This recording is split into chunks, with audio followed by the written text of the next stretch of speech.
കേരളത്തിൽ കഴിഞ്ഞ കുറച്ച് ദിവസമായിട്ട് നമ്മുടെ CPM സൈബർ ഹാൻഡിലുകൾ പടച്ചുവിടുന്ന ചില ക്ലിപ്സുകൾ, ചില പോസ്റ്റേഴ്സാണ് ഞാൻ ഇതിൻ്റെ താഴെ പ്രദർശിപ്പിച്ചിരിക്കുന്നത്.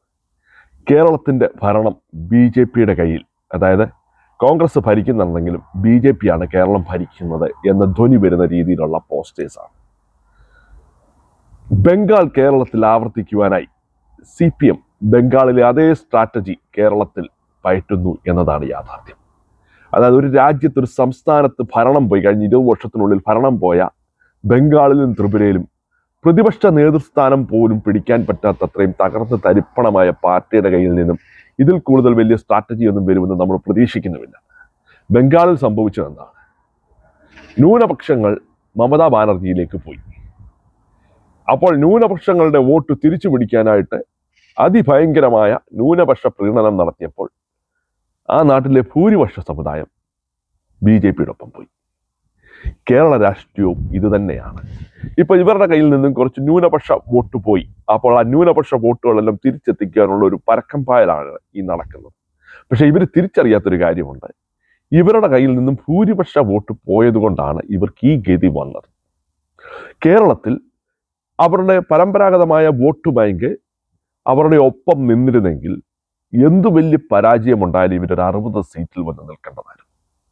തെക്കൻ കേരളത്തിലെ തിരുവനന്തപുരം മുതൽ പത്തനംതിട്ട വരെയുള്ള തെക്കൻ കേരള ബെൽറ്റിലെ ഭൂരിപക്ഷ സമുദായം, ഇവർക്ക് പരമ്പരാഗതമായി വോട്ട് ചെയ്തുകൊണ്ടിരുന്ന ഭൂരിപക്ഷ സമുദായം ഇവരിൽ നിന്ന് അകന്നതുകൊണ്ടാണ് അവിടുത്തെ ഒരു 38 സീറ്റിൽ, കഴിഞ്ഞ തെരഞ്ഞെടുപ്പിലൊക്കെ UDFനുണ്ടായിരുന്നത് 4 സീറ്റൊക്കെയായിരുന്നു. അവിടെ നിന്നും ഇപ്പോൾ LDFനുള്ളത് 10 സീറ്റിൽ താഴെയാണ്. BJP കൊണ്ടുവരണ്ടെന്നും. അപ്പോൾ ഭൂരിപക്ഷ സമുദായത്തിന്റെ വോട്ട് നിങ്ങളിൽ നിന്ന് നഷ്ടപ്പെടുന്ന കാലത്തോളം ഇവിടുത്തെ ന്യൂനപക്ഷങ്ങളുടെ വോട്ട് പിടിച്ചുകൊണ്ട് കേരളത്തിൽ അധികാരത്തിൽ വരുവാൻ കഴിയില്ല. നിങ്ങൾക്കിത് ബംഗാളിൽ മനസ്സിലായില്ല, നിങ്ങൾക്ക് ഇപ്പോഴും മനസ്സിലാകുന്നില്ല. അതാണ് യാഥാർത്ഥ്യം. ഇപ്പോഴും ബംഗാളിൽ ഇവർ നോക്കുന്നത് അവിടുത്തെ ന്യൂനപക്ഷങ്ങൾ മമതയെ ഉപേക്ഷിച്ച് പോവുകയാണെങ്കിൽ അതിൻ്റെ കുറച്ച് വോട്ട് ഞങ്ങൾക്ക് കിട്ടുമോ എന്ന ചിന്തയിലാണ് ഇവർ അവിടെ നോക്കുന്നത്. ഇത് തന്നെയാണ് ഇവിടുത്തെയും സ്ട്രാറ്റജി. ഞാൻ നിങ്ങളോട് പറയുന്നു, കേരളത്തിൽ ഇന്ന് ഇടതുപക്ഷത്തിൻ്റെ കയ്യിലിരിക്കുന്ന ഭൂരിപക്ഷ വോട്ടിൻ്റെ വെറും 5% കൂടി, അതായത് 10-25% ഒന്നും വരണ്ട, ഇപ്പം ഭൂരിപക്ഷ വോട്ടിൻ്റെ കയ്യിലിരിക്കുന്നതിൻ്റെ വെറും 5% കൂടി BJPയിലേക്ക് എത്തിയാൽ കേരളം ഒരിക്കലും ഇനിയും ഇടതുപക്ഷം ഭരിക്കില്ല. ഇതാണ് യാഥാർത്ഥ്യം. ഇത് തന്നെയാണ് KC വേണുഗോപാൽ പറഞ്ഞ ഇനി ഞങ്ങൾ തന്നെ ഭരിക്കത്തുള്ളൂ എന്നുള്ളതിൻ്റെ കാര്യം. ഇവിടുത്തെ ഭൂരിപക്ഷ സമുദായം നിങ്ങളുടെ കൂടെ നിൽക്കാൻ പോകുന്നില്ല, പ്രത്യേകിച്ച് മുസ്ലിം സമുദായം. അവരുടെ സമുദായത്തിൻ്റെ പേരിലൊരു പാർട്ടി ഉള്ളപ്പോൾ അവരെന്തിന് നിങ്ങളുടെ കൂടെ നിൽക്കണം? പിന്നെ മുള്ളിയും പിടിച്ചുമൊക്കെ അവിടെ ഇവിടെയൊക്കെ കുറച്ച് പേര് നിങ്ങളുടെ കൂടെ നിന്നു. അവരും കൂടെ ഈ പ്രാവശ്യം തിരിച്ചുപോയി.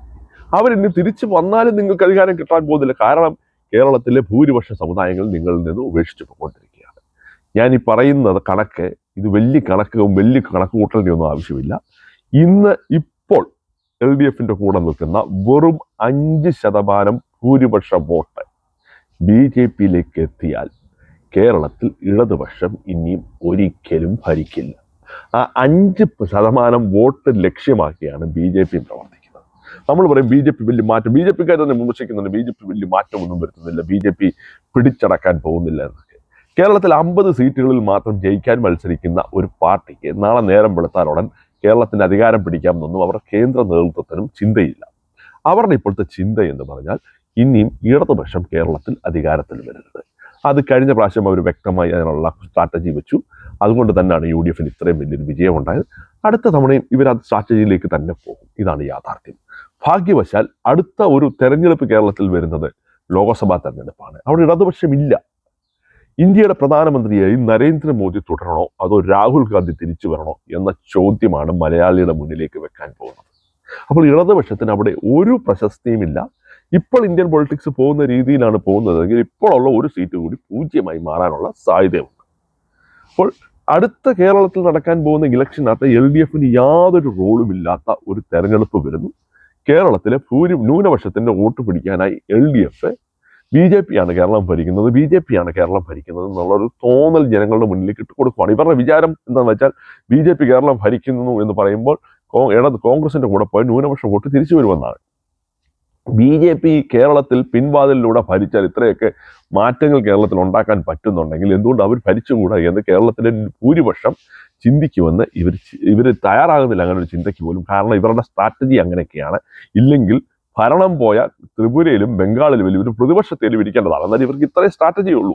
അതുകൊണ്ടാണല്ലോ ഇതുപോലെ തകർന്നു തരിപ്പണമായി പോയത്. അതായത് ഇന്ത്യൻ രാഷ്ട്രീയം കഴിഞ്ഞ 30 വർഷം, 26 വർഷത്തെ, അതായത് 2000 മുതൽ 2026 വരെയുള്ള ഇന്ത്യൻ രാഷ്ട്രീയം എടുത്തു വെച്ച് പഠിച്ചാൽ ഇന്ത്യയിലെ ഏറ്റവും തകർച്ച നേരിട്ട രാഷ്ട്രീയ പ്രസ്ഥാനങ്ങൾ ഏതാണ് എന്ന് ചോദിച്ചാൽ CPIയും ആണെന്ന് നിങ്ങൾക്ക് ഉത്തരം ലഭിക്കുക. അത് കഴിഞ്ഞേ ഉള്ളൂ BSP പോലും എന്നതാണ് യാഥാർത്ഥ്യം. അത് കേരളത്തിൽ ആവർത്തിക്കാനുള്ള സ്ട്രാറ്റജിയുമായി CPM തന്നെ മുന്നോട്ട് വരുന്നു എന്നതാണ് ഏറ്റവും രസകരമായ സംഭവം. അപ്പോൾ എന്നെ കേട്ടിരുന്ന എല്ലാവർക്കും നമസ്കാരം.